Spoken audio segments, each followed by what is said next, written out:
leg up in one of the things. All the night. Did you enjoy your Subway? It did. Good. Definitely like. It was kind of rushed. You know, I know, not I much know. time I for know. lunch for that. And I hate that. I was like, because sometimes these end real quickly. This was that one was like a real, you know, bold and what's the word I'm looking for? But like a robust conversation, you know, where they really like talk about stuff. Where sometimes it's like they just get quick and go through it, and it's like an hour later and they're done. So you just never know, and then you have more time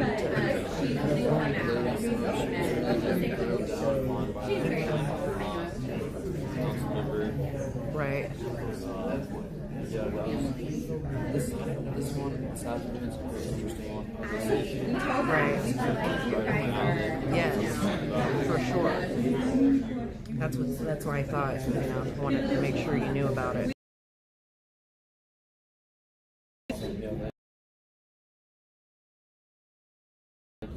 Yeah. I know. We're like last night we were.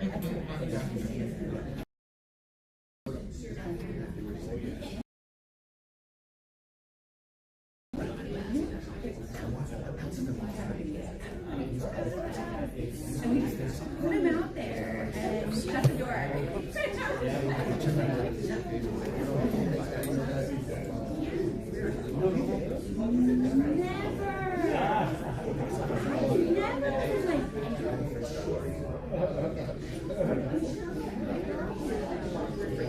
I know.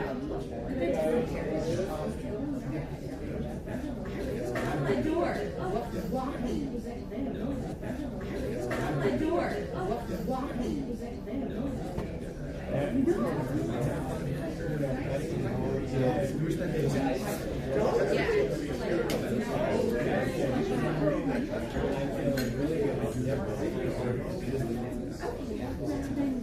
You would have been like, I'm Bark City. Yes. My husband always says he's very smart. He's like, you would have been on the show. I'm like, I'm a year and a half younger.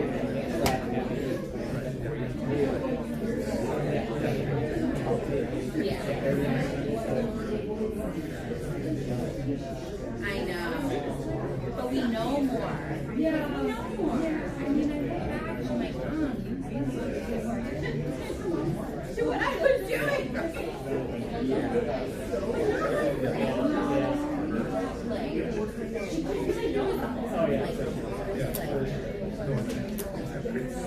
When they were there, we just didn't know.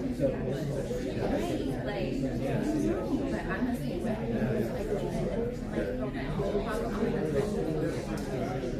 And they're like, yeah. And they were saying, you know, and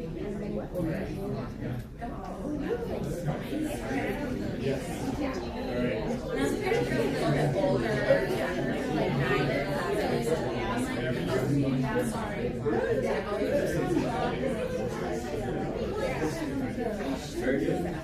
That's true. My son, yeah, my daughter. See, mine are opposite.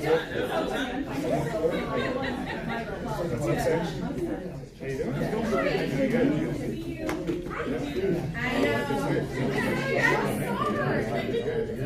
Well, he said when he saw me that day, he was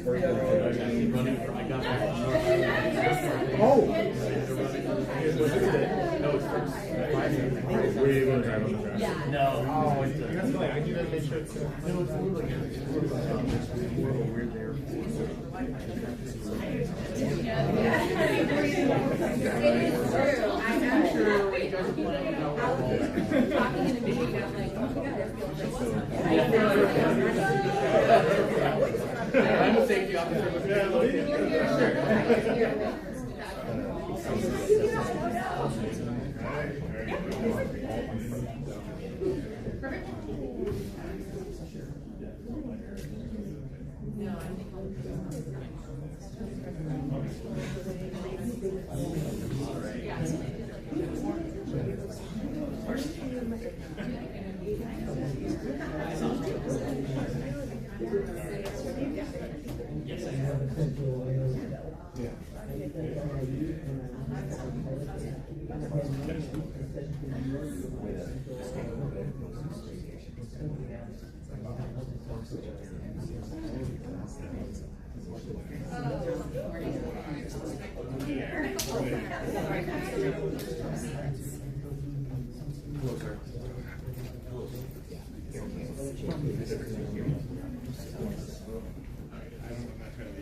Good afternoon. Welcome to the Public Safety Committee meeting of June 17, 2026. Our committee liaison, Sarah Jordan, will provide information and instruction for the public to participate in today's meeting. Sarah, please go ahead. Thank you, Vice Chair Campio. While members of the public are able to attend the meeting in person, this meeting is being televised and live streamed on the city's website, and council administration will continue to make arrangements for the public to comment using the Zoom webinar platform.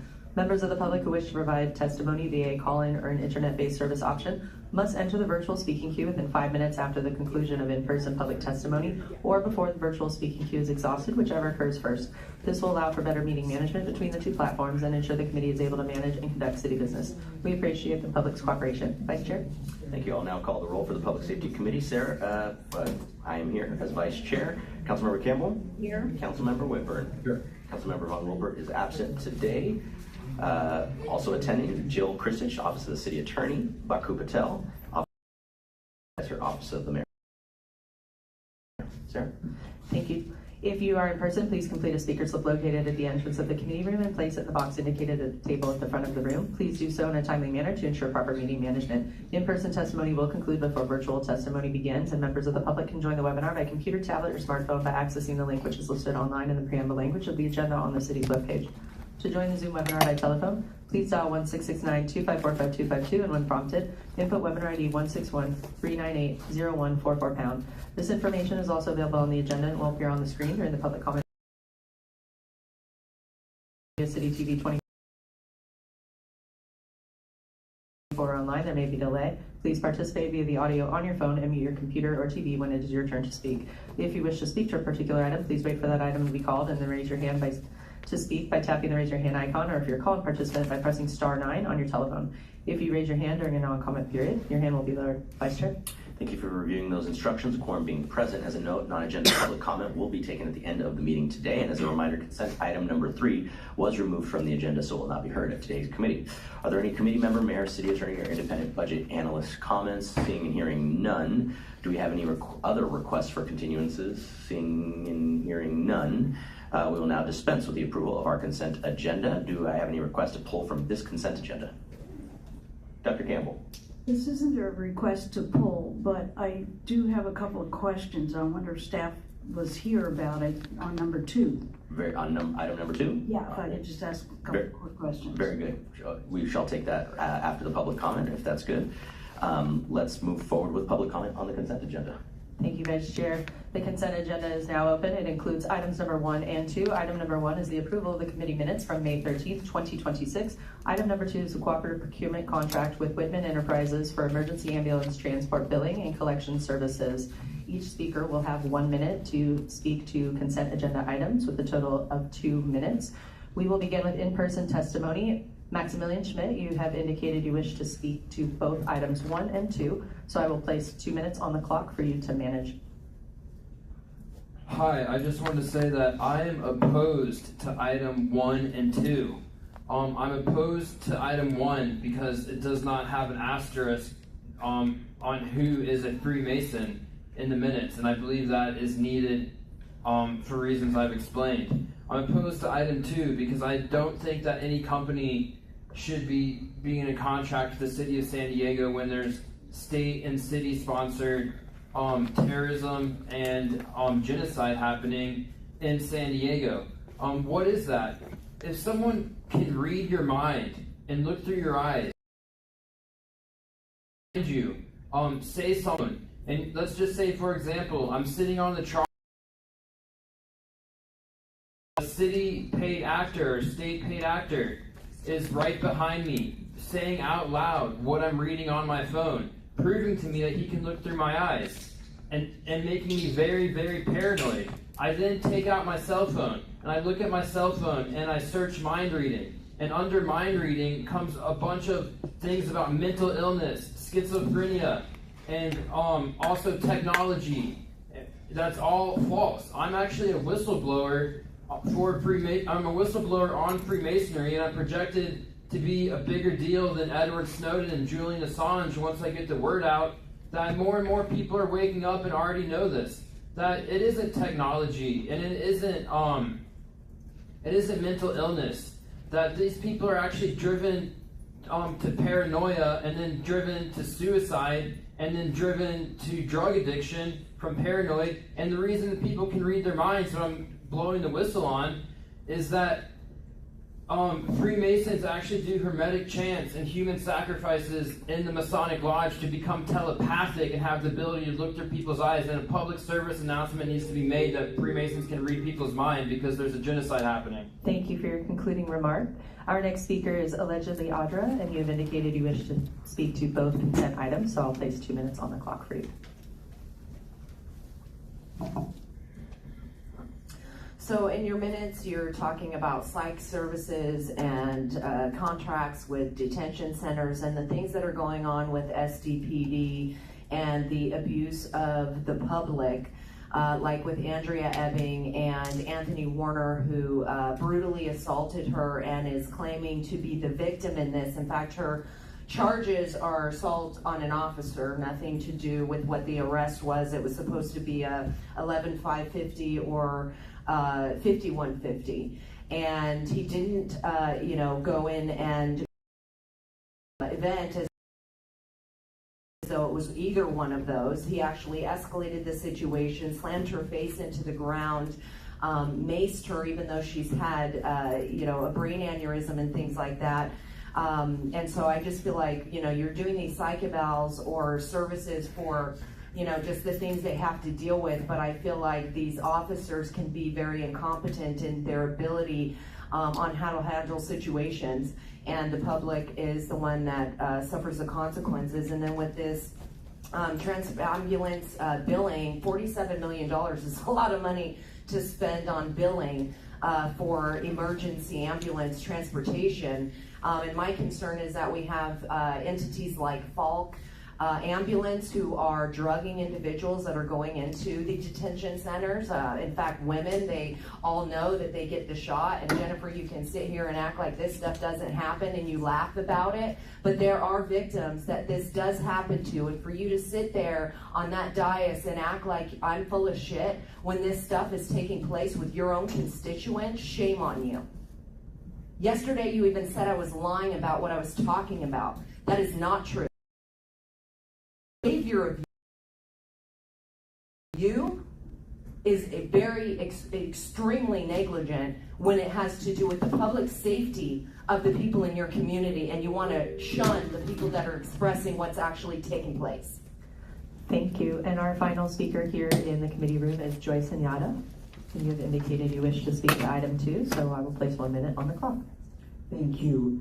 Okay, so I'm not sure if I'm a yes on this.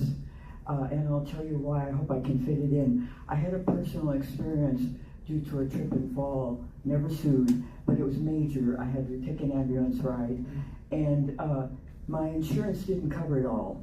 And it was pretty good that I had to make up the rest, but I went round and round in circles and circles and circles, this was many years ago, San Diego, and I couldn't get help with the monies I owed.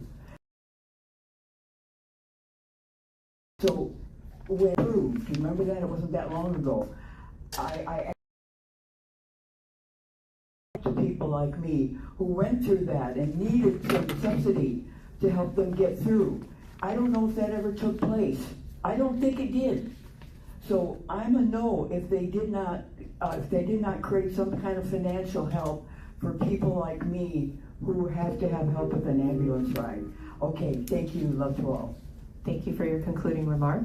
I'll begin the 5-minute timer for all those in the virtual queue to indicate if they wish to provide comment on the consent agenda, items 1 and 2. When I unmute you, if you can please indicate which item or items you'll be speaking to, and we will begin with Blair Beekman. Hi, Blair Beekman. I wanted to speak to item 1. Okay, please begin. 1 minute. Hi, thank you, Blair Beekman. I just wanted to quickly comment that you have an item on psychology services of police officers and ongoing funding for that. Last time, thank you a lot for that item. With the George Floyd incident in 2020, the need of psychological services for police became really, really important in what that can do for a full community morale and sustainability. So thanks a lot for that. Good luck how police psychological services can really help address Andrea Evans' case and issues. Really bad mistakes were made there, real bad overreactions that we need to trust that psychological services can be okay for our police officers and not shameful or fearful. And that goes along with whistleblower protection things. And good luck in all those good efforts. Thank you. Thank you for your testimony. And seeing no hands raised in the virtual queue on the consent agenda, this concludes testimony for items 1 and 2. Thank you to members of the public for their comments and questions. We will turn to Councilmember Campbell for questions on item number 2.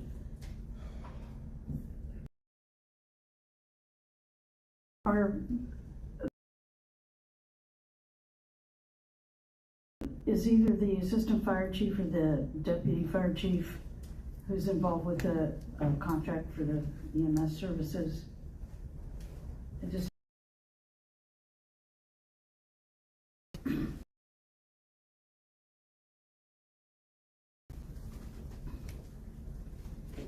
Hey guys. Good afternoon.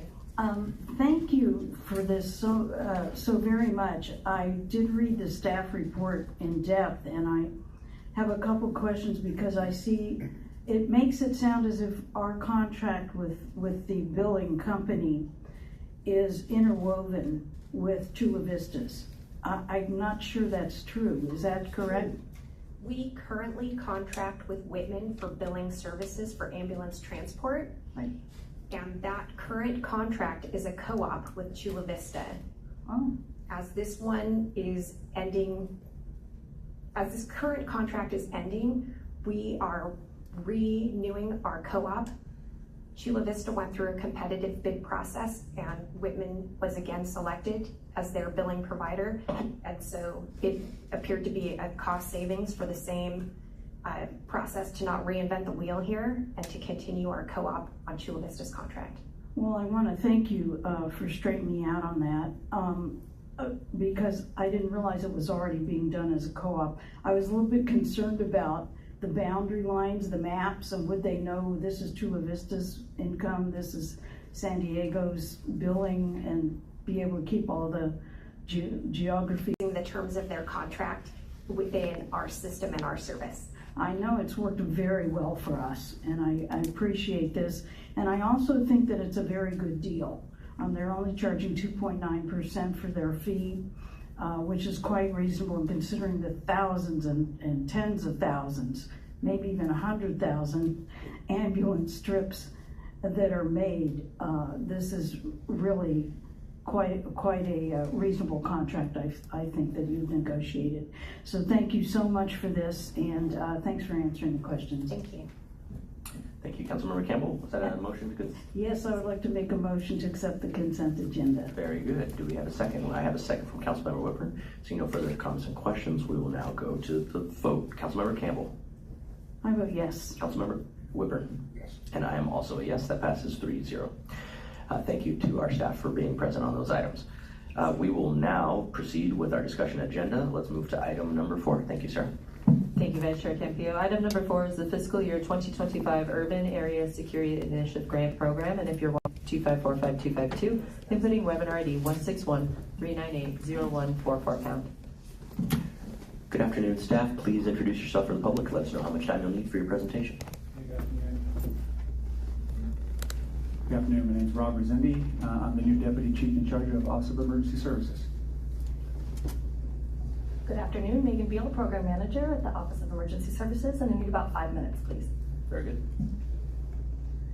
Thank you. Good afternoon. So here we're presenting the FY25 Homeland Security Grant Program, specifically the Urban Area Security Initiative. So the Homeland Security Grant Program is a grant program administered by FEMA and passed through Cal OES State to us. The main purpose of the Homeland Security Grant Program is it provides funding to states, territories, urban areas, and local and tribal governments to prevent, protect against, mitigate, respond to, and recover from acts of terrorism and other threats and hazards. So one of the grants within the Homeland Security Grant Program is the Urban Area Security Initiative, UASI. So UASI is a regional grant that is administered by the City of San Diego's Office of Emergency Services, which it has been administered by us since its inception in 2003. So the main components of UASI and the purpose of the funding is that it is meant to employ a regional approach to overall terrorism preparedness. So all of our projects that we fund have to have a regional approach to preparedness. In addition, it can have dual use activities. So while there needs to be a terrorism nexus, what prepares us for terrorism can also prepare us for all natural or all hazards. So there really can be an all hazard approach to preparedness. The intent of this grant is to supplement, not supplant, so we cannot fund things that would normally be funded with a general fund or to offset our general fund. This is really meant to enhance preparedness within the region. One of the requirements is that there's a 35% minimum for law enforcement terrorism prevention activities and a 50% personnel cap.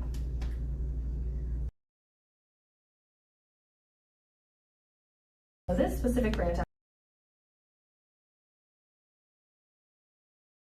application in front of you was developed about 18 months ago. So it's a very lengthy process from when we start gathering proposals and do our vetting process to when it actually is awarded to our subrecipients.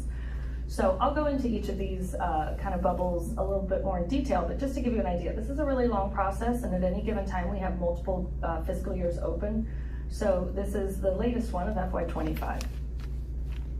So to give a little bit more detail of how this grant is actually allocated and the funding decisions determined, I'll start with San Diego Office of Emergency Services and WMD. That representative is from the City of San Diego's Fire Rescue Department. Goal 4 is to strengthen communication capabilities, which has goalies from both the City of San Diego's Department of IT as well as the San Diego County Sheriff's Department. Goal 5, protection of critical infrastructure, soft targets, and crowded places from all threats and hazards. The goalies are again from San Diego Law Enforcement, from the Automated Regional Justice Information System, or ARJIS, and then the City of San Diego's Department of IT.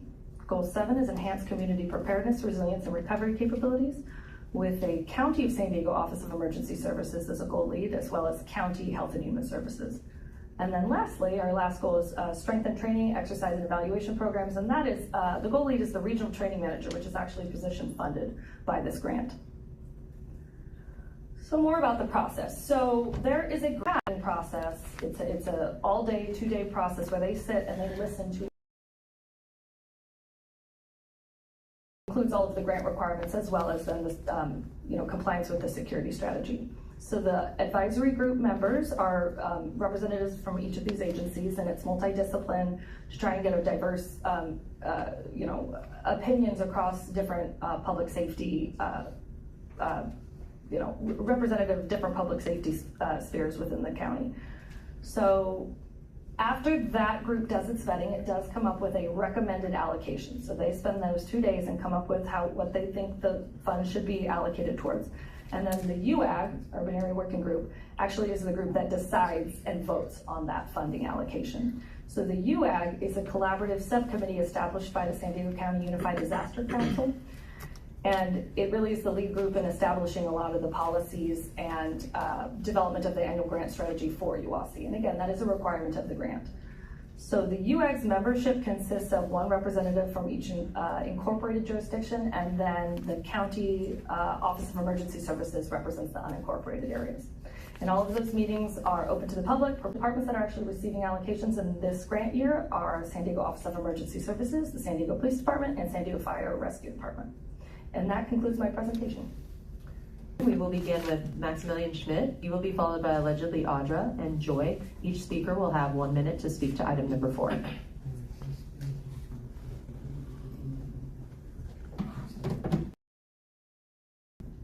Hi, one of the goals on the PowerPoint was to detect threats, and I think that I'm really glad I came to the Public Safety Committee meeting. It's the very first thing that pops up on the AI Google search is supernatural mind reading and telepathy is not real, and that needs to be fixed. City council needs to come clean and say that they know just as well as I know that supernatural telepathy mind reading is real, and it's actually being used as a weapon against people outside. Also needs to become a public service to drug overdose and suicides by means of paranoia from people who are telepathic, can look through people's eyes and read people's minds and are using it to harass them. And it's my tax dollars are paying for it. It's state-sponsored terrorism, and you need to come clean. You need to talk about it. Thank you. Our next speaker is allegedly Audra.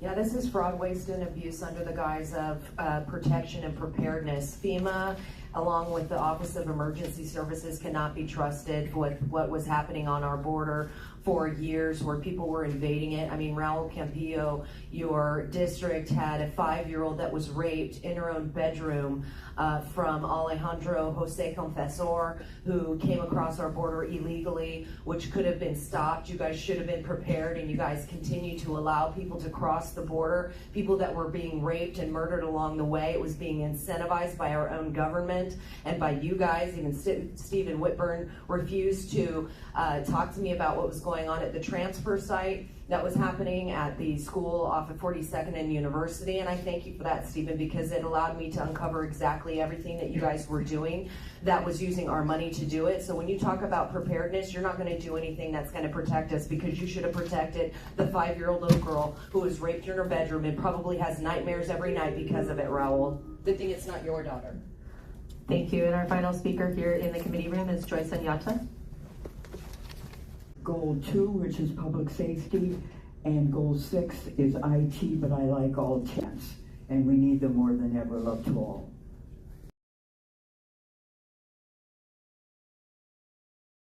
Includes comment here in the committee room, so I'll begin the 5-minute timer for those in the virtual queue to indicate if they wish to provide comment on item number 4. Each speaker will have 1 minute, beginning with Blair Beekman. Please unmute and begin. Hi, Blair Beekman. Thanks a lot for this item. I'm coming from the Bay Area. Bay Area had AUOSI. They had a full public meeting process, and it was really nice. And they're having some problems and issues with that. Hopefully, the public process will continue. It was really nice to hear the words today on this subject. I think San Diego Office of Emergency Services is doing a lot of work to be more public, and I've seen Megan at those meetings often. I hope she can appear here at the City of San Diego level, like every 3 months, with just a check-in on how and what work they're doing. It's just nice to hear, and you've been doing such good public work at the Office of Emergency Services.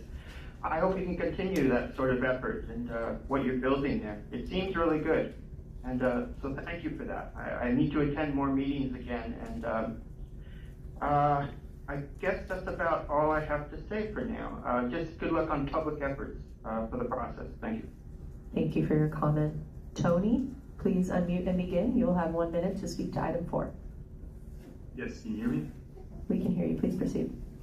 Yes, I just want to ask the members of this council, when is enough enough?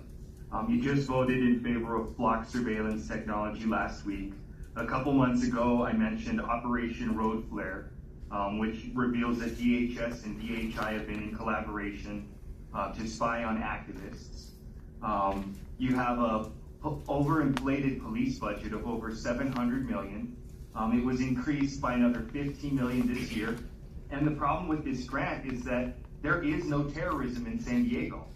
When was the last terrorist attack in San Diego? If you want to consider the one at the mosque that happened last month at the Islamic Center of San Diego a terrorist attack like it should be considered, then you need to look at the shortcomings of the technology that were supposedly implemented to prevent that from happening. And they failed us, and yet they are also depriving us of our privacy. I have a problem with goal number 2, enhanced surveillance capability. We don't need it. Thank you. Hector, please unmute and begin. You'll have 1 minute to speak to item 4. Thanks. Hey, the mosque that got attacked, it was harboring 2 9/11 terrorists went to that mosque at 9/11. There is a terrorist task, and so they might be taking retribution on the other attack too. They could be. I'm not saying they are. They could be some of the things. And Trump is also going after Antifa. He's prosecuting about 12 people for the Antifa thing. And we got Antifa in San Diego big time. We got those guys. And then check out those 6 guys that took over the mayor's office. Those guys should be looked at or something. That's kind of like a terrorist attack. If you occupy a city building for 5 hours and you guys just twiddling their thumbs out, who knows what those guys had on them? They could have had a bomb in a suitcase and got it in there. But that could be another angle. Thank you. This does conclude your time. Thank you for your comment. And with no other hands in the queue, this concludes testimony for item number 4. Thank you. We will turn to our council colleagues for questions, and this is a discussion item that requires a motion, and we'll begin with Councilmember Whitman. Thank you, Chair. Thank you for the presentation. It is essential for our city and the region to prepare for and work to prevent terrorism and other forms of emergencies. I have supported this in previous years. I'll be supportive again this year. Goal number 2 is something that I saw in here as well. It reads, enhance information collection, analysis, and sharing in support of public safety operations across the region. Certainly in the context of preventing terrorism and preventing other emergencies, that all sounds like important work for everybody to be working together.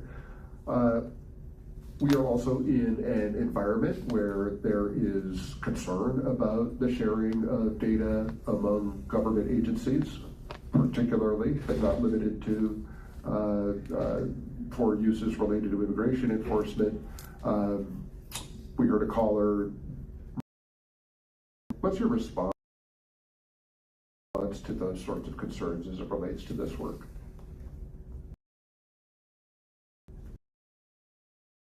I appreciate the question, thank you. In relation to this action, as far as administration of this grant, what we really focus on is that there's nothing in this grant that creates any new legal requirements for any of our subrecipients. All of the recipients of these funds all have to still follow all federal, state, and local laws and their own policies.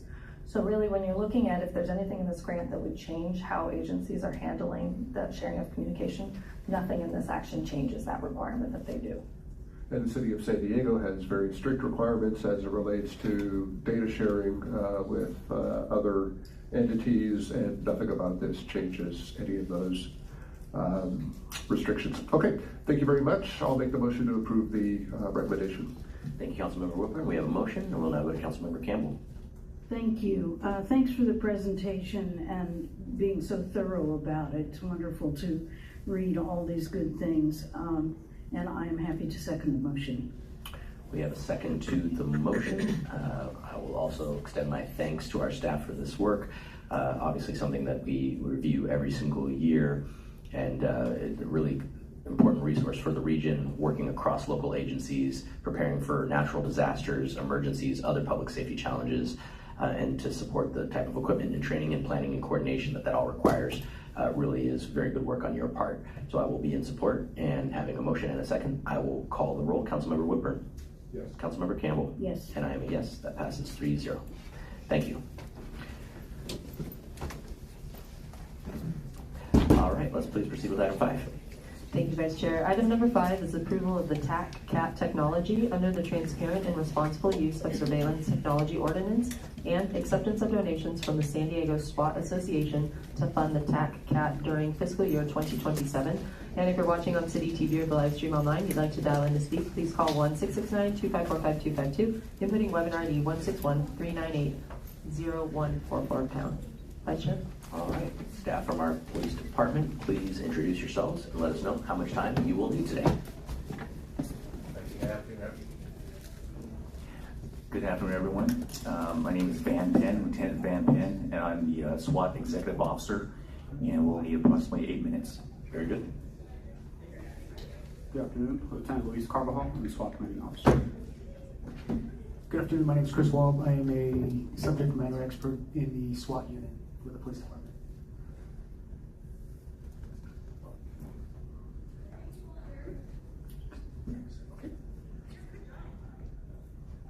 First, I'd just like to thank you for giving me this opportunity to approve the actual TAC-CAT and the private donation from our SWAT Association.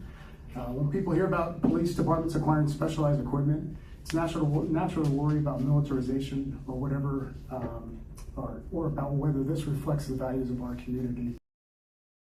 And I want to address them with you guys today. What I hope to show today is that TAC-CAT is not a symbol of militarization. A tool designed for rescue, safety, and de-escalation. Its purpose is to not increase force, but to prevent it. What is the actual TAC-CAT itself?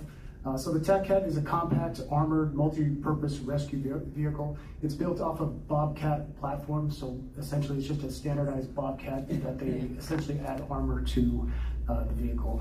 Unlike heavy armored trucks, it's not designed for combat or intimidation. It doesn't carry any weapons inside buildings, vehicles, or disaster sites. When officers are less exposed, they can in the situation. The range of the armor on the TAC-CAT is another layer of safety that keeps officers from standing in the open. The vehicle can be remotely operated via, obviously, gas if we need to inside of a structure, breach barriers without sending people directly into danger. Because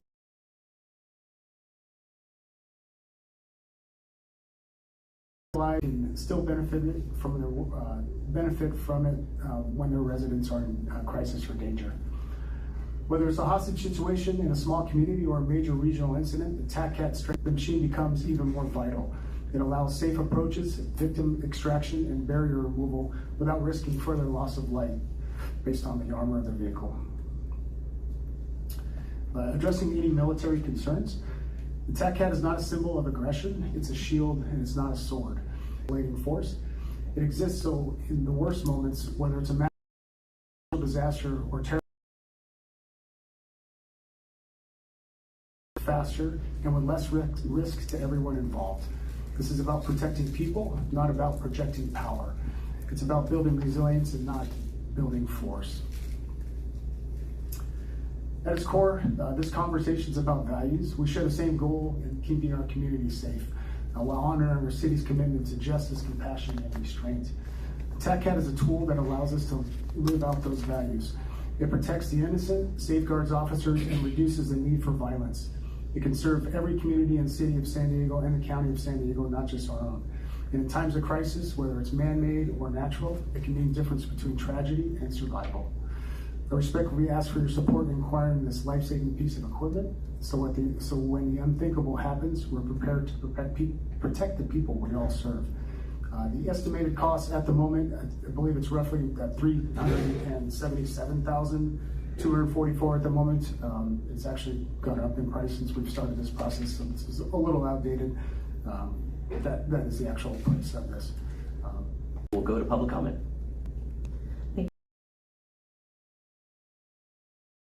Testimony with Maximilian Schmidt. You will be followed by allegedly Audra, and then Joyce and Yana.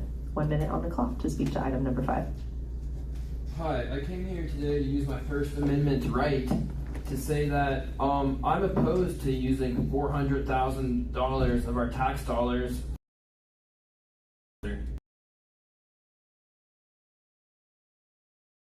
And I want to say the reason why I'm opposed to it. The reason is a genocide happening in San Diego, and it's based off of the lie that a human being cannot see through another human being's eyes and that a human being cannot read another human being's mind. And basically what's going on is there are people, and the police are guilty of doing this too, and they know they are, and they know what I'm saying is true, and they know that I'm not crazy. What's going on is people are following people and reading their minds and messing with them and saying what they're looking at to make them paranoid, and it's driving people to suicide and drug overdoses, and there's a genocide happening. I don't want you to spend... Including remark. Allegedly Audra? Bring in and set that up. And for it to cost $400,000, like, are you freaking kidding me? Like a Bobcat's, like, this is the problem, is that you guys want to gaslight the people and act like you're here to protect the people, not protect power. That's bullshit. You guys are here to protect the government, not the people, because you go against the people.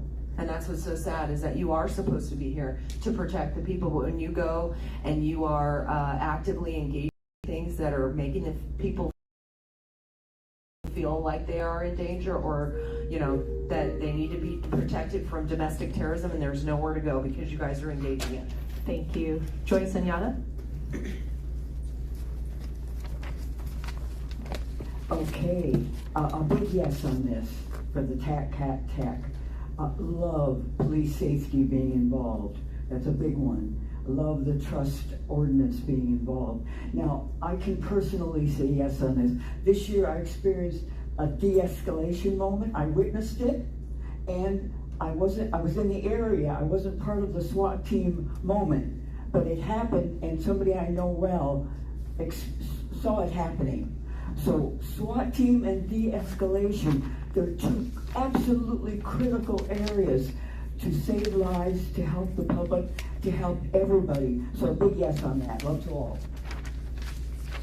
Thank you. That concludes testimony here in the committee room. So I'll begin the 5-minute timer for those in the virtual queue to indicate if they wish to provide comment on item number 5. Each speaker will have 1 minute, and we will begin with Blair Beekman. Please unmute and begin. Hi, Blair Beekman. I'm with for about 2 minutes today. Thank you for the previous questions from Councilperson Whitburn on the San Diego UASI item, by the way. Thank you. Next question. Thank you for this item. Thank you for the report. And thank you for just a really nice presentation, a real earnest presentation. It was nice to hear. I am hearing the language, and I think it's good.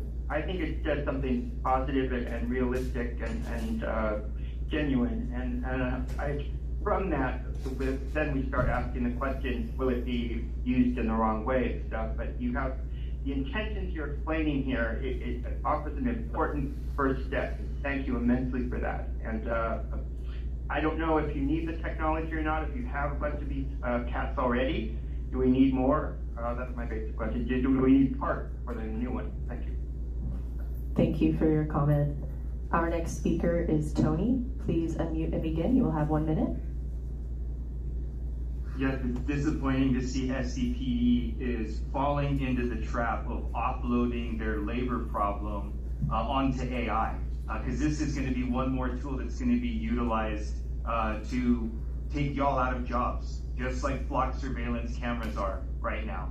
And to say that this is a mutual aid resource is honestly a slap in the face to what mutual aid means, the definition of what mutual aid is. If this is for natural disaster use, then why do you have it? This should be with fire department. This should be with agencies that are actually trusted by the public, with agencies that don't have a track history of unaccountability, of literally costing the city millions of dollars in debt. Y'all have cost us $42 million this year alone in the public liability fund. When is enough enough? You're trying to say this isn't a military vehicle? This doesn't build trust with the public. You say you're trying to build trust with the public? Show it. Thank you for your comment. Hector, please unmute and begin. You will have 1 minute. All right, thanks.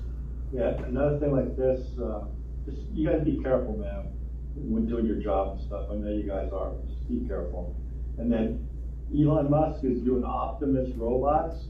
He's gonna crank out thousands of them, and he's gonna make some heavily armored ones like the Terminator. He's getting the Optimus robots. They have really good eye coordination, like top of the line. It's getting really, really good. So I'm sure he's gonna make a version where it's gonna be bulletproof and like have guns just like the Terminator. It could be scary. So leave some money out for the Terminator, and you gotta have those Terminator things. That'll really change the whole game. It's coming. I guess it's probably coming, man. It's gonna be the Terminator. It's gonna go after the bad guys, whoever they call bad. This is like, watch it. Okay. Thank you for your testimony. And seeing no other hands raised in the queue, this concludes comment for item number 5. Thank you very much. I'll kick us off on this item. First, thank you to our San Diego Police Department and staff for their presentation and their good work on this. Appreciate this opportunity to discuss this item and learn more about how this technology supports emergency response operations. Just want to first note, full cost of this equipment is covered by the San Diego SWAT Association. No impact on general fund, correct? That's correct, sir. For maintenance, just want to add that for maintenance costs, that's projected to come from the general fund. Okay, so it becomes essentially covered by fleet or within the police department over the long term is what I'm hearing. That's correct, sir. Okay, but the cost to actually require and outfit this, zero to general fund. That is correct, sir. Okay.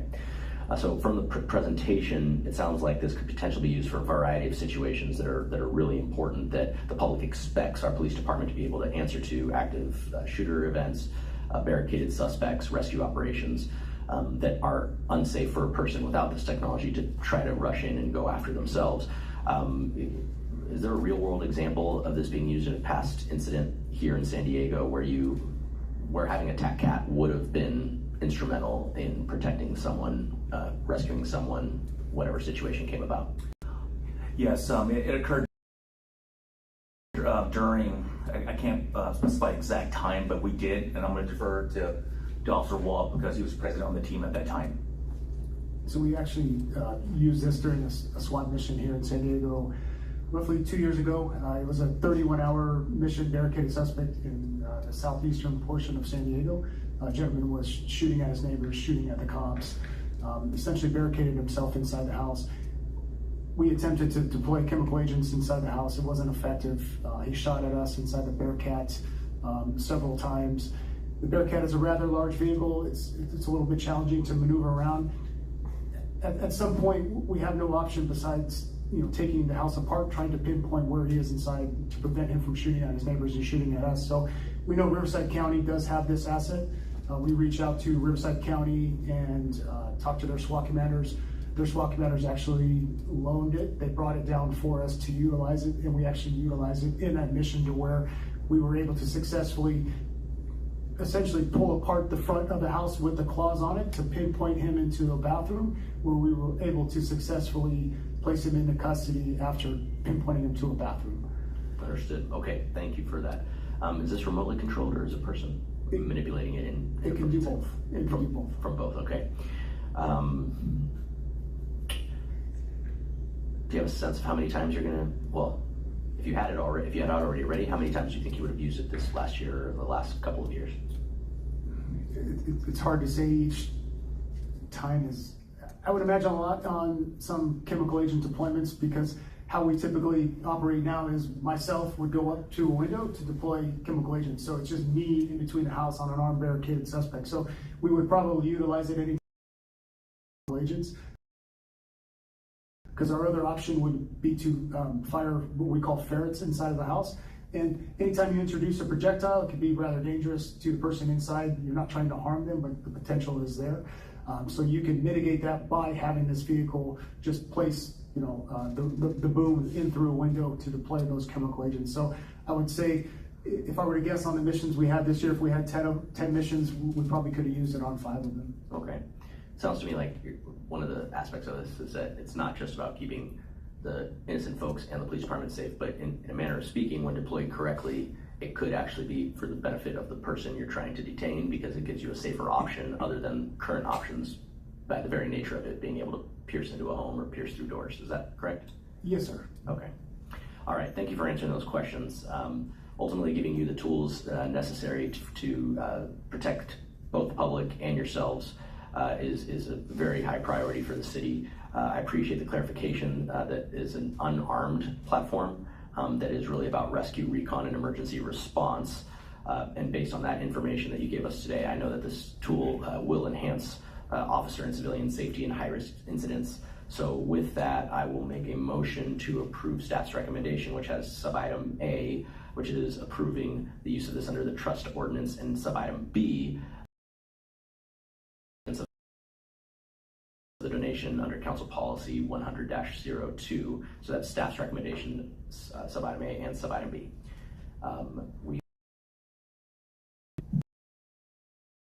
Thank you so much. Thanks for the presentation. I think of this vehicle more as an armored construction vehicle, and I was happy to see that instead of metal wheels, that it's rubber treads. And so this will also help us to not tear up our streets, etc.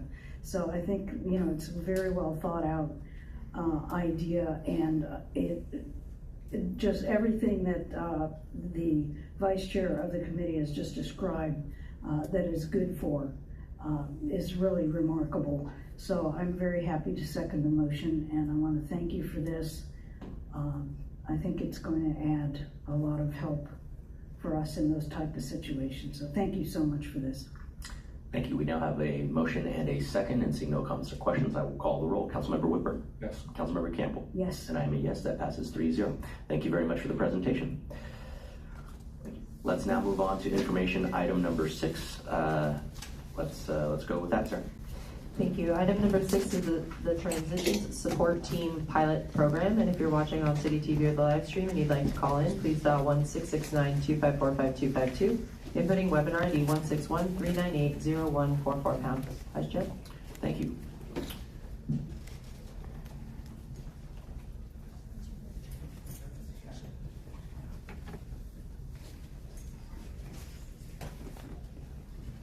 All right. Our friends from UCSD are here. Please introduce yourself and let us know how much time you'll need.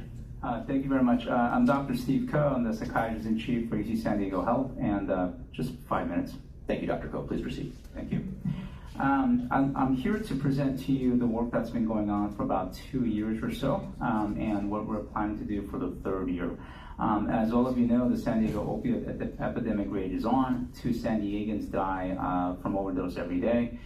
In 2025, 741 San Diegans died from this. The overall numbers, it seems to be going down, which is great news. However, fentanyl continues to be the leading cause. In 2024, more than 6,380 encounters were due to substance overdose. So this continues to be a major public health crisis in San Diego. In 2023, we started a pilot project.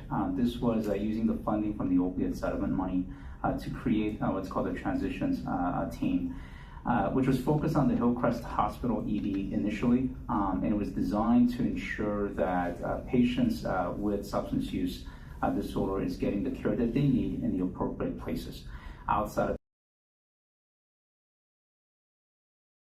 successful pilot. It was expanded, and we expanded by increasing more TST social workers in the EDs, as well as piloting a project utilizing psychiatrically trained pharmacists and nurse practitioners. What we did with the organizations in city of San Diego. The success has been pretty great. Addition of East Campus provided increased services to over 150 new patients per month. The encounter numbers have significantly gone up, and we continue to establish successful linkage from EDs to external community partners.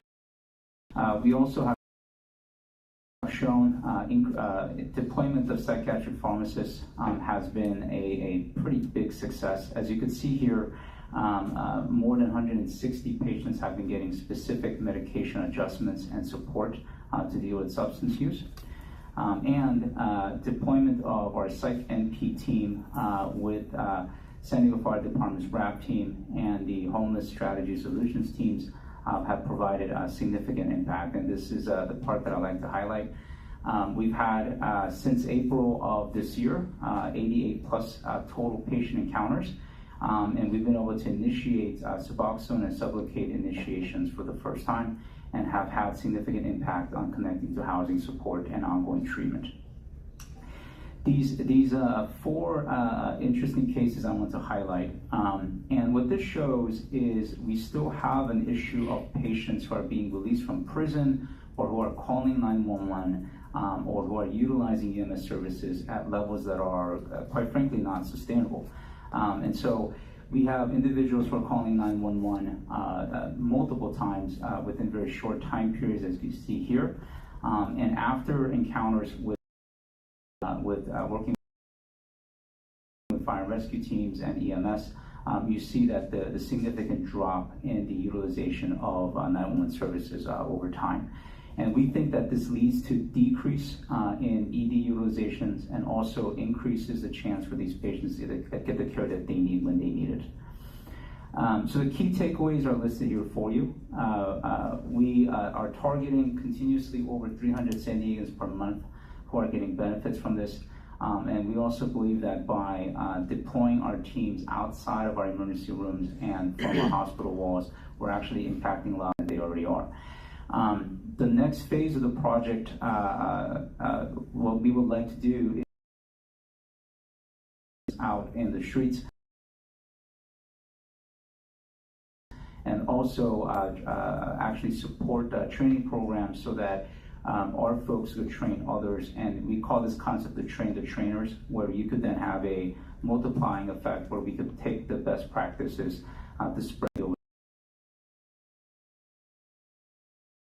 to train folks in other teams so that we could actually serve more lives in San Diego. So that concludes my report. Thank you. Thank you very much. Let's go to public comment. Thank you, Vice Chair. We've received 3 slips here in the committee room, so we will begin with Maximilian Schmidt. You will be followed by allegedly Audra and Joy Senyata. Each speaker will have 1 minute.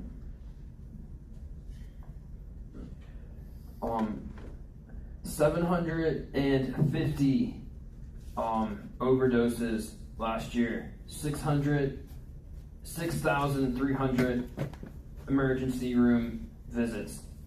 That's almost 2 a day. And I am begging the San Diego City Council through their eyes to try to make them paranoid. I'm here to let the public know that the majority, that human beings can do this.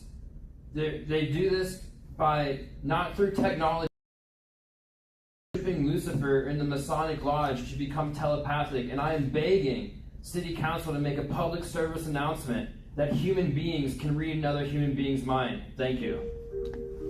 Thank you.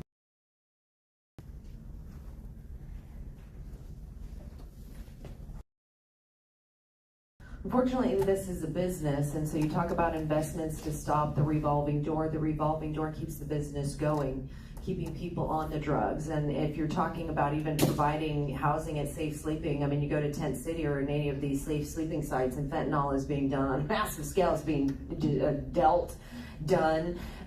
to people to kill them. They overdose for that reason. And I don't understand, if you guys want to stop it, why are you giving out pipes and needles?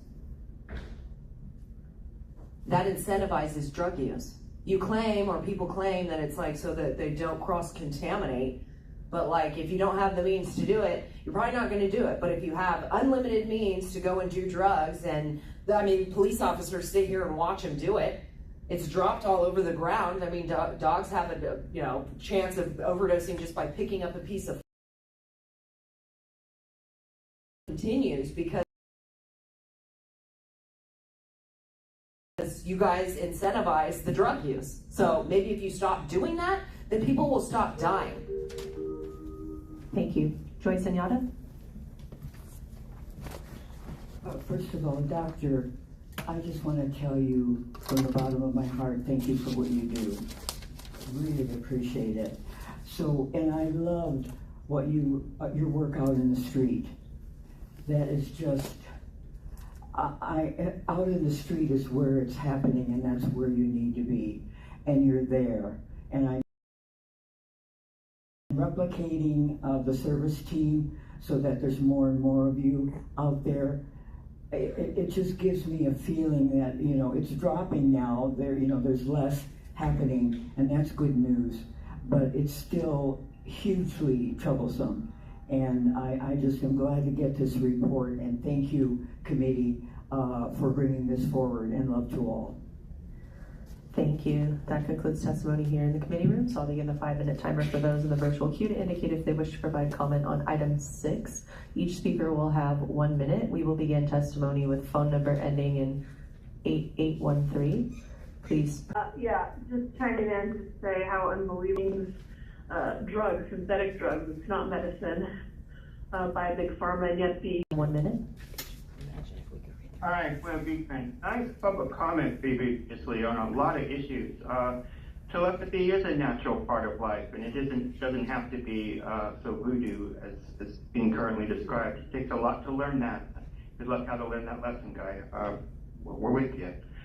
I wanted to comment for this island, this island of an item. Thank you for this effort.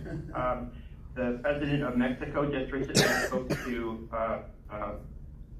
it spoke his words exactly, that we have a major drug problem in this country. How do we address it? Addressing Big Pharma is one way to do it, as previously mentioned. I used to live around the 4th and G area. There were fentanyl suicide deaths all the time. Good luck in working in that area to address the issue. The area really needs it. I'm sure you have been already.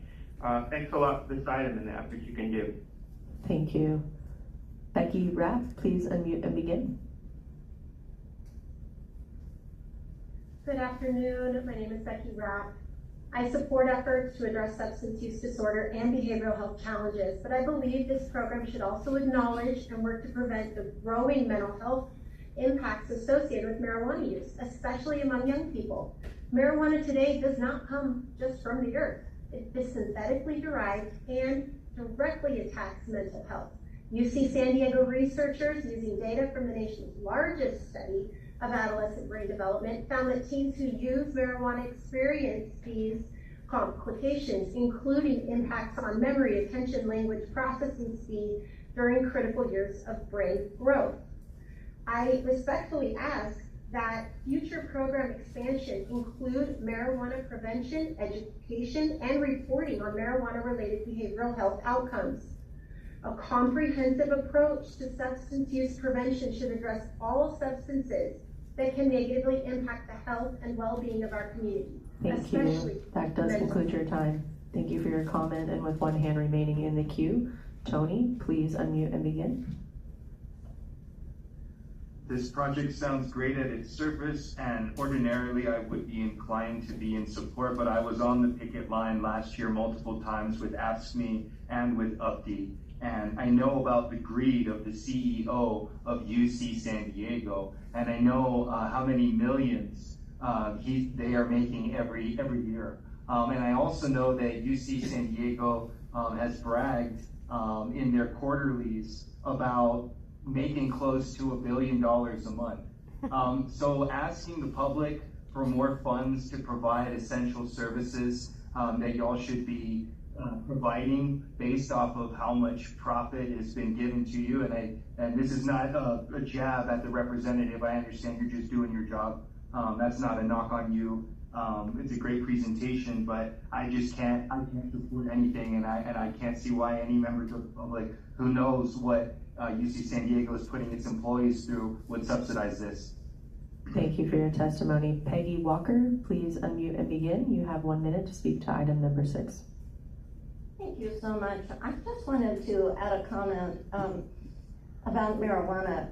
It is no longer a plant of the earth. It is synthesized in the lab from 10 times what the natural plant has in terms of THC to much, much more. So this high potency is extremely dangerous, scientists and medical professionals tell us, and it has no resemblance when synthesized in the lab to anything that is grown in a natural plant. So it's very dangerous to compare products sold in dispensaries today with a natural plant. I just wanted to clarify that, and thank you for the time. Thank you. And with the virtual queue exhausted, this concludes testimony on item number 6. Thank you very much to the members of the public for their participation on this item. This is an information item, so no motion is required, and we will begin with Dr. Campbell. Thank you so much. Thank you, Dr. Koh. Really appreciate this. What a fabulous pilot program this is. Should be adopted around the entire nation and then around the world. What a great way to handle this situation of which we had very little ability to handle in the past. This has been a great pilot program, and I hope we can expand it. I want to thank UCSD Medical Center for putting their money where their mouth is and really helping out. And you know, it's the teeny weeny silver lining in the cloud of opioid addiction that we were able to get this money in order to start these programs. I'm from the University of Pittsburgh, the Pit, now known as the Pit. And I actually started medical school 50 years ago this year. It's been a long time. And they were very much involved way back when in getting the emergency medical services programs begun. But I'm very proud of the progress made, and especially in psychiatry, of realization that our problems in psychiatry have to do with the neurotransmitters and the chemicals in the brain, and that the ability to help people in those situations can be worked out with medications. And we have changed so much and advanced so much in our ability to treat those situations. The fact that you guys are going out ahead of time, trying to prevent ahead, and then doing the treatment in the ER. And what I was really impressed with in looking at this program was there were only 4% of the emergency room patients involved in this study who left against medical advice. That is really a low percentage considering the population that you're dealing with. So I believe that there must be a very empathetic, caring way in which our patients are being approached, which is how it should be in medicine. And I'm grateful for that. And I wanted to ask you about the post-emergency visits and the post-treatment visits, because I believe that the patients are followed even after they're treated and on their way to stability. Is that right? Yes, that is correct. So after the acute phase of the illness is done, which is really preventing mortality, because these agents that is being abused has a high mortality rate. After the patients leave, they get established with care outside. And the goal is to maintain them in the outside setting so that they can get the care that they need for an extended period of time. There was an idea once upon a time that it only takes about 28 days to come off of these things, and we all know that that's actually not true. You need a longer period of time, and the first clue of this was actually from the studies that were done in alcohol use, and people couldn't understand why sleep patterns weren't changing within those 28 days. Well, it turns out sleep patterns take up to a year to normalize. And so the resources are not out there outside the hospital walls to maintain these patients in a stable environment for a quite long time. And so with limited resources, we had a choice to make. Do we focus on only the post? Or if we look at this from a cyclical type pattern, then what's post is also pre, because they also come back to the ED. And so the approach was, why can't we approach the patients even before they become an official patient at a place like UC San Diego Health? And so let's deploy folks outside of the walls. And that's sort of the idea. So that if you prevent overdoses or to decrease the overdose attempt prior to they present to the ED, then we could potentially disrupt the cyclical pattern. And that was the plan.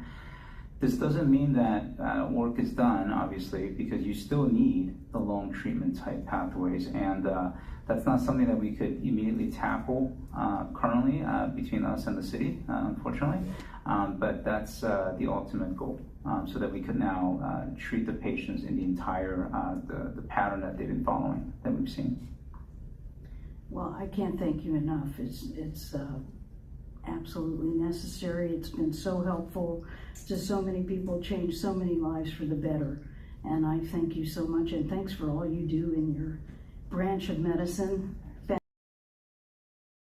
Thank you so much. Thank you, Dr. Kim. We'll go to Councilmember Whipper. Thank you, Chair. I too want to thank UC San Diego for the partnership on this. Certainly there's a huge benefit in the center of the city that I represent, where we have a concentration of street homelessness, but it really benefits people citywide. You know, for anybody who calls 911, having to wait longer or having a delay getting into the emergency room because there are others who are so frequently calling 911 or using the emergency room, it just impacts care for everybody. And I would think that there would also be a benefit from this to hospital employees. I can only imagine the impact of having emergency rooms that are just constantly swamped like they oftentimes are. I would imagine, but you tell me, that would this program benefit from expansion? Is there more that we could do in this regard? What would it take to do more? I think one of the reasons why our CEO has been very supportive of this and also have provided support. I mean, so we don't use any of the city resources that come to this for support. You know, physician salaries or any of the transport that we provide, and those are all covered by UCSD. So this is a shared resources. And the reason why that's important is because she and others at UC San Diego Health believe that emergency departments really should be reserved for the sick of the sick and the last resort. And so we're failing these patients by allowing them to be patients who are not treated and living in the streets, right? I mean, that's the worst thing we could really do to our fellow citizens. And so what I would love to see, I mean, quite frankly, is if we were to expand something like this, we would like to be able to deploy our folks with our fire and rescue and EMS teams throughout the entire city. I mean, right now we just have one FTE that's out there. And then the other thing is, by being more accessible and being more available throughout the region, this isn't just a UC San Diego issue. This is also Paradise Valley, this is Scripps, this is Sharp, et cetera, et cetera. And I think all of those EDs are seeing benefit from this, not just us. I mean, you know, Scripps Mercy is just down the street from Hillcrest, for example. And so we like to deploy more folks outside of our walls. We like to develop more of a partnership with the other UCSD. And then in order to replicate this into, let's say, other cities or other areas, you have to train people how to do this, right? We're a public university, and none of this stuff is trademarked, or, you know, there's nothing like that. And so as we start writing this stuff up and we start funding folks to actually go out there and train other EDs and other teams how to do this, that's sort of the ultimate goal, because then at that point, the public good becomes not just a city of San Diego issue, it becomes more of a, you know, the entire region and hopefully across the state. So that's sort of our long-term goal for this. So yeah, we certainly would like to expand it in those ways, and we see, and our hope is as this gets expanded and we show more and more of a benefit, other cities and counties, et cetera, might see a value of doing this with or without the settlement money, right? And so what I would hate to see is that the settlement money goes away and then suddenly we have to shut things down. doesn't mean that the fentanyl and the opiate crisis is going to go away. And that's what we're looking towards. Yeah, thank you. Very good. Good to know. Thank you again. Thank you, Chair. Thank you, Councilmember Whitburn. Thank you, Dr. Coe, and everyone from UCSD Health. And it's not cost effective, it's not humane. So what stands out to me about this program is that it's not just about the substance. It's also about meeting people wherever you are going to interact with them in that system and get them the long-term care and recovery. And so when you have more than 3,500 patients with primary substance use disorder diagnoses that were served in less than a year, the program is reaching hundreds of residents every month, which means hundreds of families every month have their loved one who is being served by this. That's what I would focus on. Those parents and brothers and sisters at home who oftentimes are wondering where their loved one is, and oftentimes they're very afraid of where they might be. And yet there you are, Dr. Coe, with so many people behind you helping them. I wish more people knew that. We've heard about the reductions in ER rooms and EMS calls. Can you share anything more about the impact you've seen and the other ways in which we are measuring success? Because the public that doesn't have to interact with this on a daily basis or in their family, they're seeing ER visits are shorter, and that's great. EMS workers who are not as heavily burdened because there are fewer of these types of calls. That's great. What else? What other types of metrics are we seeing? I think we're only at the tip of the iceberg with this. I mean, this project from a pilot perspective has only been going on for a couple of years, and so seeing this level of interaction, connections, treatment modalities is actually quite amazing. The second P deployment portion of the project has really only been active for about 2-3 months or so, and so the number of encounters and the ability to send out these countermeasure medications in the streets is really going to be a game changer. So the treatment that is being deployed out in the streets is something that we're going to be continuing to measure. The second thing that you mentioned that we've been thinking about quite a bit is the societal impact and the cultural impact of impacting these lives and their families. That's hard to measure, right? Because when we see the patients, we think of this as a primacy of the patient, and then we do think about the family and the culture around them, but they're secondary or tertiary. What we know from data is when you curve down the substance use, the longitudinal benefit for the family and the patients as they live their lives and become so-called important contributing members of society, right? That's the term that they use. That valuation is incalculable.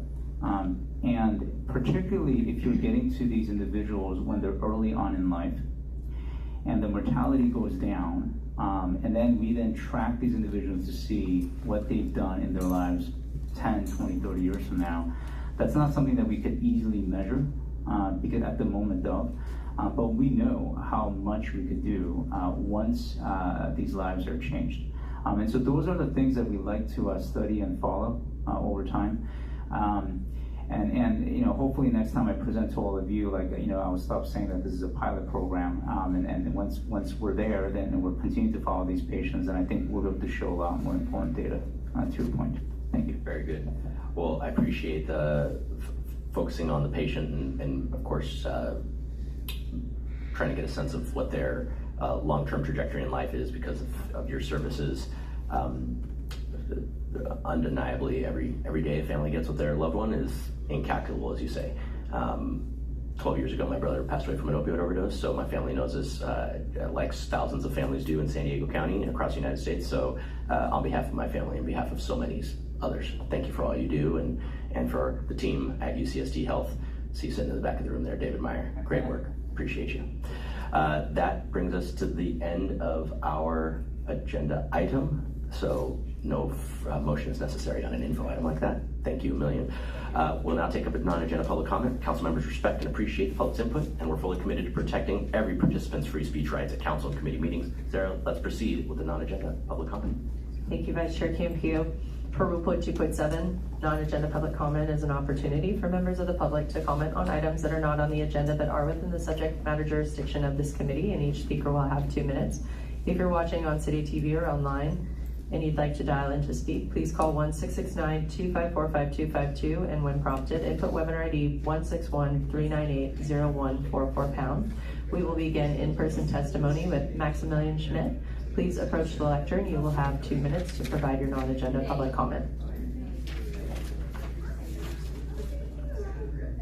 I came here today to the SD Public Safety Committee to urge the City Council to declare a state of emergency in SD.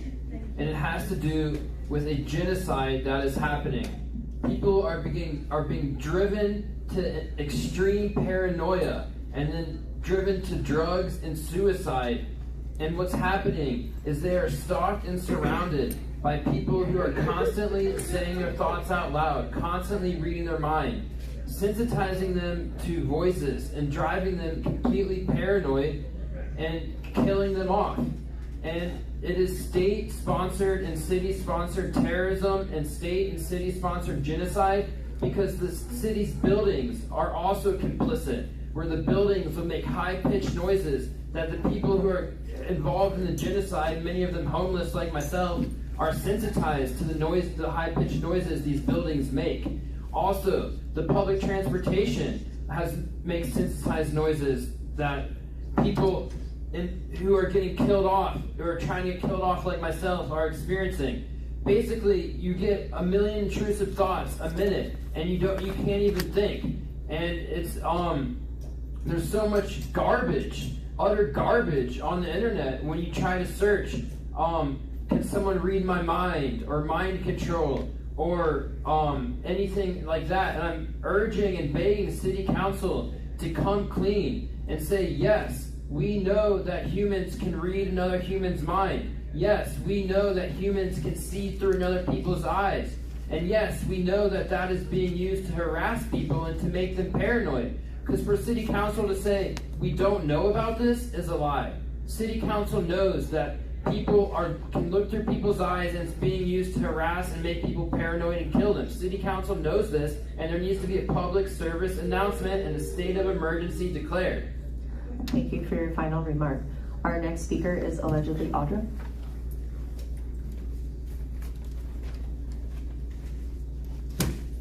You guys just get up from the dais. You act like because you're in the room, we're around. I mean, you call public comment and then you're like, you take off. Like, you guys, it's so disrespectful. You're paid to be here, and you just act like whatever. I mean, it's the arrogance of you guys is just off the charts. But something that we need to be concerned about are the data centers that are coming in with the AI and all of this, power and water resources that it's using. I mean, Community Power, I was telling you guys this yesterday, have set in place something where these data centers will make sure that their power is on if the power goes off.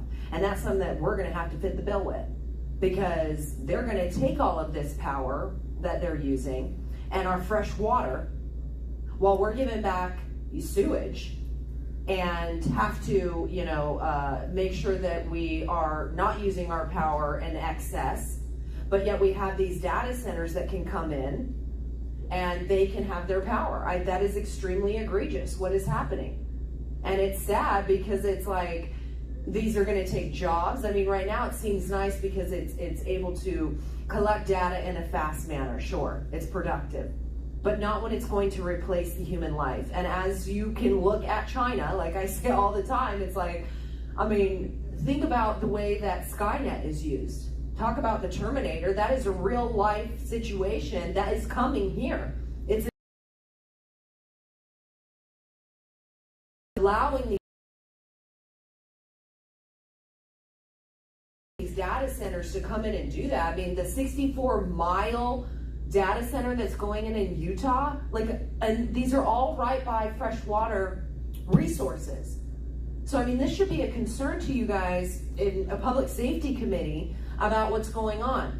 And Jennifer, you can sit there and be annoyed all you want, But these are things that people need to be worried about, and shame on you for being so arrogant. Thank you. Our next speaker is Joyce Anyata. This is part 1 of 2. When the mosque attack occurred, Chief Wall called it a hate crime unless proven otherwise. I'm focusing on unless proven otherwise.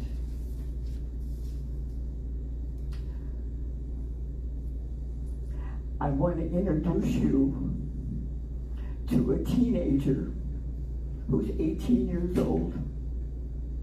His name is Caleb Vasquez. Supposedly, he and his friend committed suicide right after the mosque attack. Please, if you haven't already, read the article in the UT dated, I'm sorry, I can't see it without my magnifying glass. I think it's May 27th of 26. I'll be speaking on this again probably tomorrow or next week and doing part 2. This is a tragic story. This is what's happening to our youth. This is an 18-year-old man, young man. He's gone. He didn't have a chance to do anything except what he did, what they did supposedly. Unless proven otherwise, we can prove otherwise. Stay with me on this. This is innocence ruined. We mustn't let this happen to our youth, okay? Thank you, love to all. Thank you for your concluding remark. I will begin the 5-minute timer for all those in the virtual queue to indicate if they wish to provide non-agenda public comment at this time. We will begin testimony with Terry Ann Skelly. Please unmute and begin. Good afternoon, Public Safety Committee Chair Von Wilbur. My name is Terry Ann Skelly. I'd like to share some thoughts from an article in The Atlantic written by Matthew Loftus, a family physician, that I think is applicable to the policies that the Public Safety Committee considers. He wrote that policy plays a role in shaping the choices so that we can develop our best selves. As he wrote, and I quote, "Just as highways have guardrails from the moments when a driver isn't exercising perfect self-control, so we also need guardrails to help people from driving off the cliffs of bad decisions," end quote. Often opponents of these types of public policies make their case with idealistic situations. For example, shouldn't responsible, independent adults be able to make decisions for themselves about how they spend their money or use their body? However, focusing on the ideal cases and basing our laws on them disregards millions of people who suffer because of their poorly considered decisions and the power of their addictions. And importantly, it obfuscates the underhanded tactics of companies who make money off the misery of addicts. It is these underhanded tactics that concern me. Parents like me feel that we are at an extreme disadvantage for pushing back on marijuana policies that enable more here in our city, and their advertising like billboards in our neighborhoods. It is my hope that the Public Safety Committee can create and enforce policies where youth can develop their best selves. Thank you for hearing my concerns this afternoon. Thank you for your testimony. Phone number ending in 8813. You can unmute by pressing *6.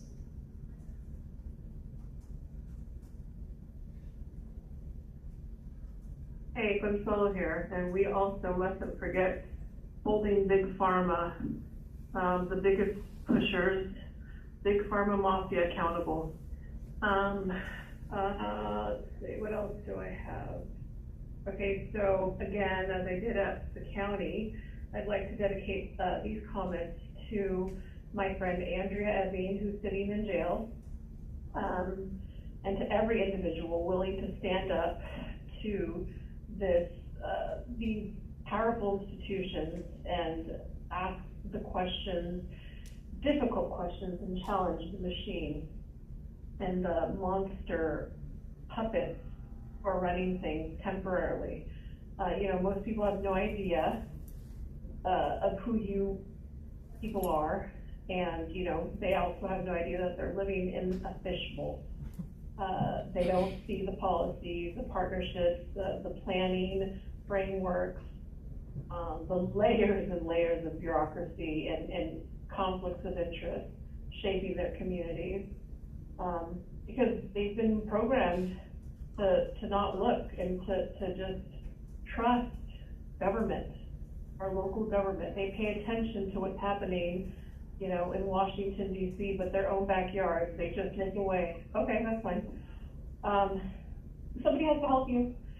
Yet many policies being implemented at our local level mirror the principles found in the United Nations Agenda for the 21st Century. I have to say that because many people still are unaware of what is happening, and that their local officials are in fact catering to globalists and the globalist agenda. So again, the public deserves transparency and honesty and an honest discussion about. Thank you. This does conclude your time. Thank you for your comment. Our next speaker is Kathleen Lippett. Please unmute and begin. You will have 2 minutes. Thank you. Good afternoon, Public Safety Committee. I'd like to suggest that the City of San Diego update its e-bike rules and restrictions to adequately reflect the increased injuries and deaths that have occurred as e-bikes have grown in popularity. State legislation allows banning riders under 12 and gives law enforcement more authority to penalize them, including confiscating bikes, issuing fines, $50 for the first violation, $200 for a third. And I'd like to respectfully suggest that impounding, banning, fining, confiscating e-bikes is a benign step to protecting these young lives, because their brains are not finished, and we've all seen them riding without helmets, riding double, cutting across streets. The city has already paid out hundreds of millions of dollars in lawsuits for injuries related to unrepaired streets and sidewalks. And I'd like to thank Councilmember Von Wilper for her astute observation that had the city done the maintenance of its roads, and could have cost less than the lawsuits subsequently incurred, we would not have to relearn the valuable lessons that prevention is the most effective, economical, and sustainable solution, because they are proactive, whether they apply to e-bikes or drug use. Thank you for letting me speak. Thank you for your testimony. The 5-minute timer has concluded with 9 hands remaining in the queue. We will take no other callers beyond these remaining 9 hands raised. Continuing public comment with Francine Maxwell. Please unmute and begin.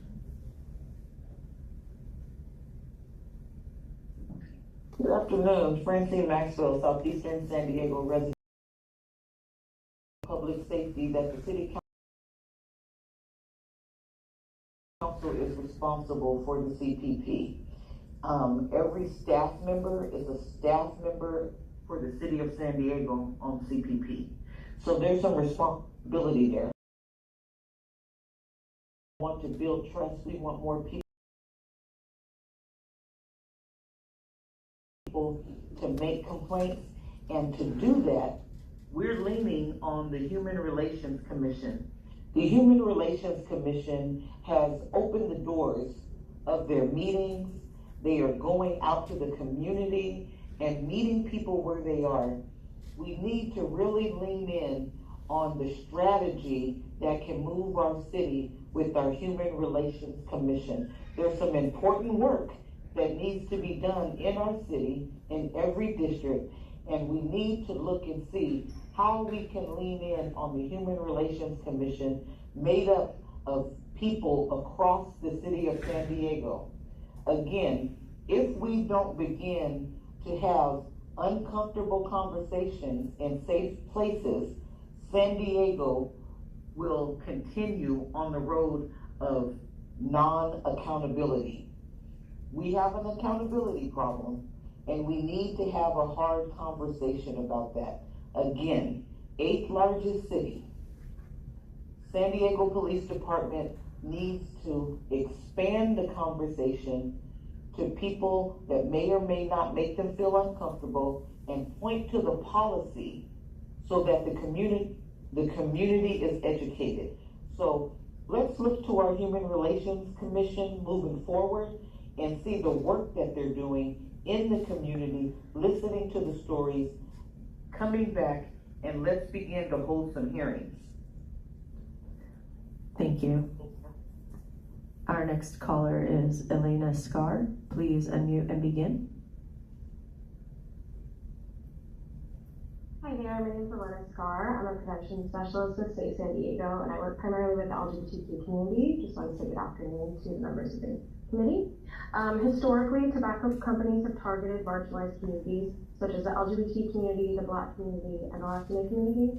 There are far more tobacco retailers in these areas, especially here in San Diego, and the use rates of our communities do remain high.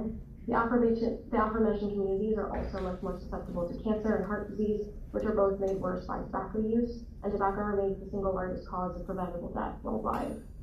In the past, the Vice Unit for San Diego Police Department has provided the Public Safety Committee an annual report on their tobacco retail program with a number of the inspections that they completed as well as violations utilizing data from the previous year.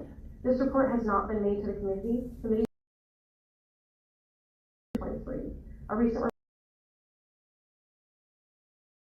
report shows that 1,145 licensed tobacco retailers in the city of San Diego, only 25 of them received a compliance check using an underage decoy. I kindly request that these annual reports to resume, and I thank you for your consideration in the time. Thanks so much. Peggy Walker. Please unmute and begin. Good afternoon. As a public health educator, I'm here to speak to the safety, or really the serious unsafety of recreational marijuana falsely marketed as medicinal. For some time, medical professionals have warned that smoked and ingested marijuana products have no medical benefit. Yet, unsubstantiated health claims by the industry persist. That's in spite of hundreds of studies refuting medical claims while showing serious harms. A Lancet Psychology study, the largest ever review of the safety and efficacy of cannabinoids for mental health treatment, found no evidence marijuana is effective in treating mental disorders, including anxiety, depression, and PTSD. Subsequently, lawsuits are surging, alleging that unverified health claims of cannabis caused harm and even worsened medical conditions. In addition to private lawsuits, the issue will be addressed in federal court in a class action suit against 3 major cannabis companies for, quote, systematically advertising your products as medicine while knowing science does not support those claims. Jurisdictions are now considering their own prohibitions against advertising or marketing of marijuana dispensary products as medicinal. I urge this committee to consider the same for the safety of San Diego consumers being misled and harmed by deceitful claims. By the way, this would not affect consumers who may feel they experience relief because marijuana products they buy as, quote, medicinal generally are the same as those sold as recreational. Thank you. Thank you. Tony, please unmute and begin. Yes, can you hear me? We can hear you. Please proceed. Thank you. Yes, I'd just like to offer a moment of silence for Councilmember Raul Campillo's brother, who passed away due to an opioid overdose.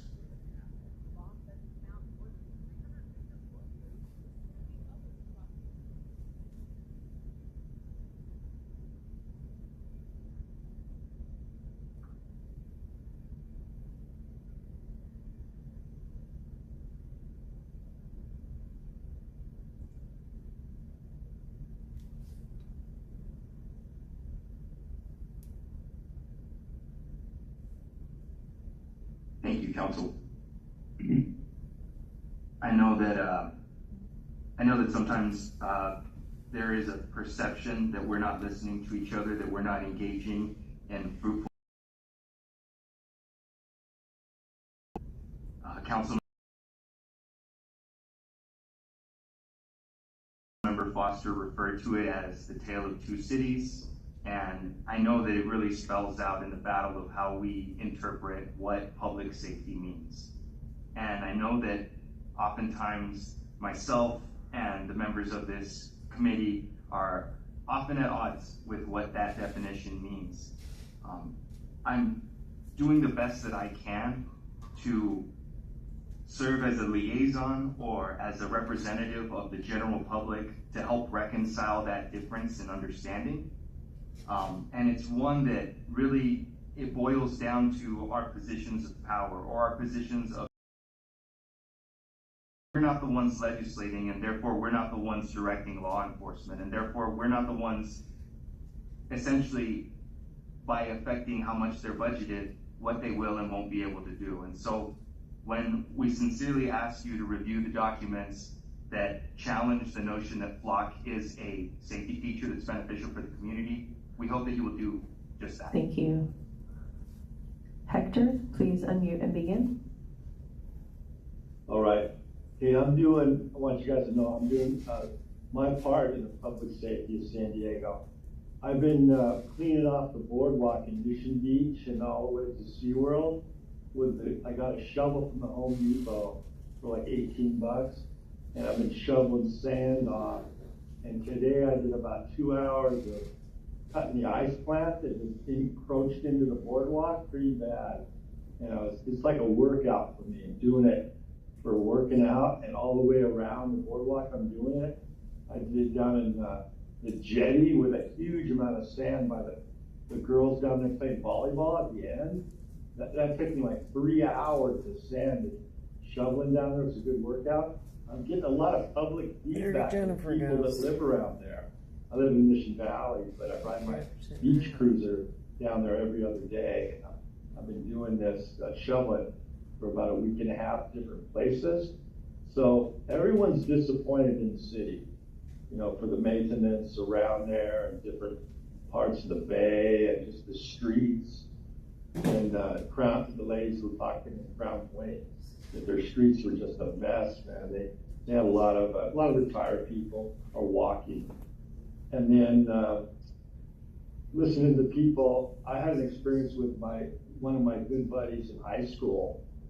Like I'm 70, so he was 18, 19, and he started giving away his stuff. He broke up with his girlfriend, and it's a telltale sign of some young kid committing suicide. They start giving away their stuff, and we didn't know that. You know, his brother and me and my younger brother were really good friends to them. We didn't know he was going to do that, and all of a sudden he did it. And it was like, shit. And you're like, yeah, he's giving away his stuff. We didn't know what it meant at the time, but now that's one of the telltale signs. Thank you. This does conclude your time. Thank you for your comment. Madison, please unmute and begin. Hi, good afternoon, Public Safety Committee. Public safety depends not only on having good rules, but on consistently enforcing them. Recent research on cannabis advertising shows why this matters. Researchers found that advertisements containing illustrations, food and flavor references, and messages promoting positive sensations significantly increase young people's desire to use cannabis. In fact, some of these features doubled the likelihood that youth would find an advertisement appealing.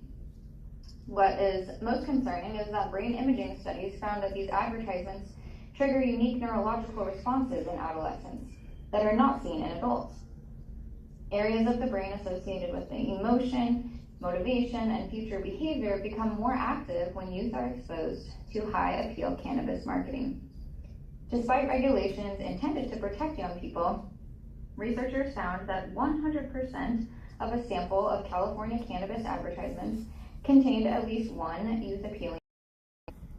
Social media advertising was particularly problematic, with minimal age gating and widespread use of content known to attract adolescents. Other California cities have been responding. Campbell, San Jose, Sunnyvale, and Gilroy have all taken action to regulate smoke shops, address illegal products, and strengthen local enforcement efforts when public safety concerns emerged. San Diego should do the same. Effective enforcement of advertising restrictions, licensing requirements, and rules against illegal products is one of the most cost-effective ways to protect youth from exposure to marketing that has been scientifically shown to influence their attitudes and desire to use cannabis. Rules only work when they are enforced. Strong enforcement helps keep businesses accountable, prevents bad actors from gaining advantage, and most importantly, protects the health and safety of our young people. Thank you. Thank you. Thank you. Becky Rapp, please unmute and begin. Good afternoon, my name is Becky Rapp, and today I am asking this committee to take a serious look at the public safety impacts related to the permitting of marijuana products here in our city, and for you to support a comprehensive review of whether the promises made to voters have actually been fulfilled. Recently, California Senator Nielo called for a serious analysis of the unintended consequences of Proposition 64 and whether voters should be given an opportunity to revisit or reform the law, and I do support that call. Nearly 10 years after permitting THC products, San Diego residents deserve a detailed public report examining the real impacts on our communities. We need current data on marijuana-related emergency room visits, youth use, mental health impacts, impaired driving incidents, and crime around marijuana businesses, enforcement costs, and the effectiveness of our system. We also need an honest accounting of the burden placed on law enforcement, public health agencies, schools, and the neighborhoods. Public policy should be guided by evidence. At the same time, I urge this committee to publicly oppose legislation AB 2697 that would allow marijuana retail outlets to operate drive-through sales. Marijuana is an intoxicating substance. Expanding convenience and access through a drive-through window sends the wrong message and further normalizes use. It also raises legitimate concerns around impaired driving and public safety. So I ask this committee to request a detailed report on the impacts of permitting pot in San Diego, and also ask this committee to voice opposition to drive-through marijuana sales. Thank you. Thank you for your testimony. And the final hand in our queue this afternoon is Blair Beekman. Please unmute and begin. Hi, Blair Beekman.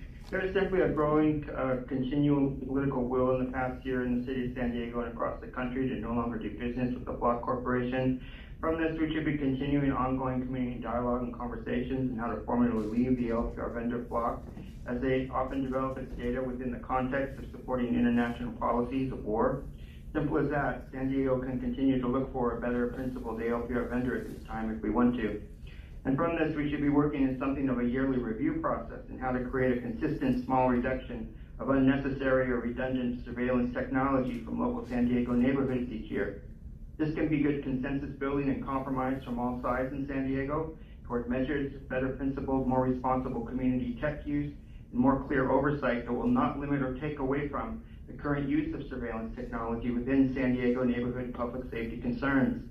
I hope these ideas can be considered as ways to develop a step-by-step process of a more sustainable, responsible San Diego future. I've been describing for months now how both the City of Oakland and the County of Alameda are creating an 18-month step-by-step process of full community input and best practices to leave Flock for a new, better principled ALPR vendor. This is simply a good model San Diego can refer to at this time, and as the 2027 SD budget is still not yet finalized, there can still be many options and choices to offer some San Diego budget savings by leaving Flock in the next few months, including the RLP procurement process, I think it is called. A reminder is my understanding that former San Diego Councilperson Monica Montgomery Seth has always felt that the numbers of new ALPR purchases for San Diego neighborhoods a few years ago could eventually be reduced. And to conclude, I simply feel we need a more open, accountable, full community conversation about SDPD procedures and guidelines with the future of ALPR use in real time. I hope these words can be taken seriously. Thank you. Thank you for your comment. And Vice Chair, this concludes non-agenda public comment. Thank you. members of the public for your participation in this meeting. 1 second. All right, thank you very much. We will now adjourn the meeting of the Public Safety Committee to our next regularly scheduled meeting on Wednesday, August 19th, 2026 at 2 p.m. and we are adjourned. Thank you.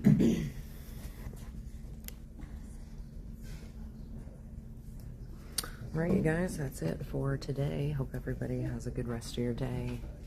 It's dangerous what's happening in San Diego, so next public safety not till August, imagine that. So I'm sure we'll have many issues between now and then, so stay tuned. Hope everybody has a great rest of your Wednesday. God bless everybody. Stay classy, San Diego.